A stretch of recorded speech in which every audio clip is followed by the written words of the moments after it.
আমার স্বামী জোর করে বেড়ি বাঁধা করায়, বেড়ি তো হারাম, আমি কি করব? এখন কি উপায় আছে আমার? আমি নাদবি সাহেবকে দিলাম, উত্তরটা দিয়ে দেন। বন্ধুরা আমার, অনেক পরেজগার মেয়ে আছে যারা 5 ওয়াক্তে নামাজে যাদের মন ভরে না, তাহাজ্জুদে উঠে চোখের পানিতে কাঁদে।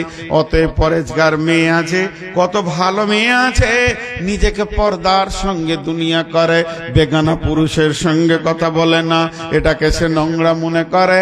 এই যে ভালো ভালো মেয়ে পৃথিবীতে রয়েছে, কিন্তু দেখবেন নসিব কেমন, ওদের স্বামীগুলোই আবার বড় খচ্চর।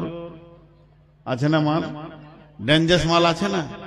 হ্যাঁ, মৌলানা বদরুদ্দোজা নদভীর বয়ানে আমি নিজে শুনেছি। আজকে যে আপনাদের আমার পরের বক্তা, ওনার সঙ্গে বন্ধু সুলভ ব্যবহার করি, কিন্তু ওস্তাদ মনে করে করি।